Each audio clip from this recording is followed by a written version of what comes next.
2、3千年前就有个概念了，华夷之辨，字面意思是辨别区分华夏和蛮夷。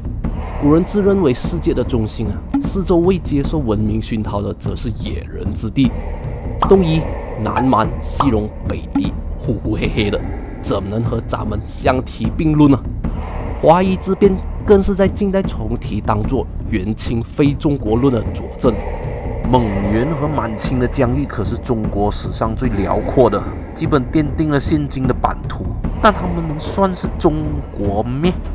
放肆！这是否认历史领土继承的合法性和企图分裂祖国。官方极力维护2个少数民族王朝的正统性先别激动，我们冷静下来看看他们的本质是什么。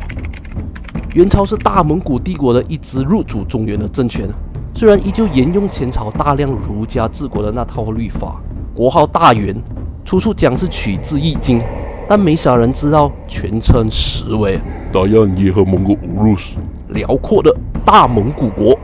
说白了，大元只不过是大燕的谐音罢了，人家依然尊蒙古语为国语。战后幸存下来的汉族甚至被划分成最劣等的阶级。接下来由满蒙联姻在南下待明的大清，其实也只是个音译源于女真建立的大清古论战士的国度。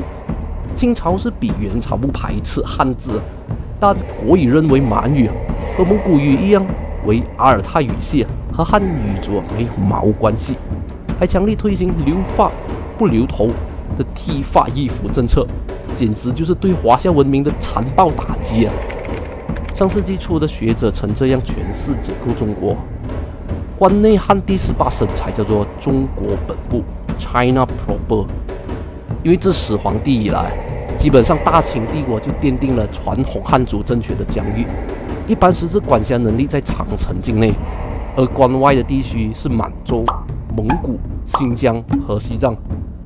在少数民族王朝时期才概括的。朱元璋和孙中山起义打的口号就是要赶走外族。当年蒙古人在大势已去之时，干脆就反漠北，继续做草原的霸主。大清皇室本来也是想效仿退守东北老巢，不和汉人一起玩了。奈何没了军权，只好留下签订逊位诏书，明示中华民国合法继承清朝所有主权，包含和、满、汉、蒙、回、藏5族的完全领土。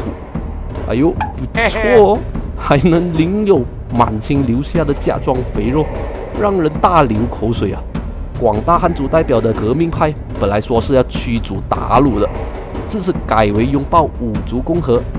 哎呀，大家都是中华民族一分子嘛，不用分得太细。有啥？要大家到底要怎么定义中国？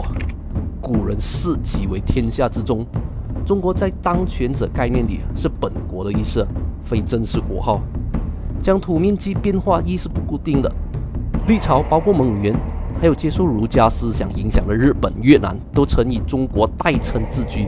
中国作为现代国家概念的名称，是满清与俄国签订《尼布楚条约》中才正式开始使用的。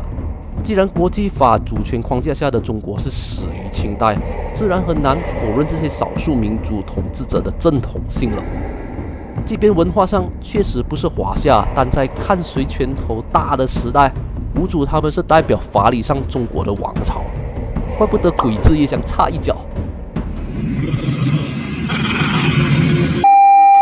可以粗暴些，把和、满、汉、蒙、回、藏等复合体的中国想象等同于大不列颠和北爱尔兰联合王国，就容易理解了。都是统一的多元国家，只是汉语族占了绝大多数变成中国文化的代号。就像世人常把英格兰和英国混为一谈，忽略掉苏格兰和威尔士等地。所以，现今的中国不能狭隘地认为只有华夏的农耕文明，满蒙的历史文化皆是构成这大家庭的一部分。除非满洲国当年成功独立，内蒙古也脱离加入了蒙古国，神州被肢解，剩下汉晋18省。当然，这是大多中国人不愿看到的，而且也是另一个敏感话题了。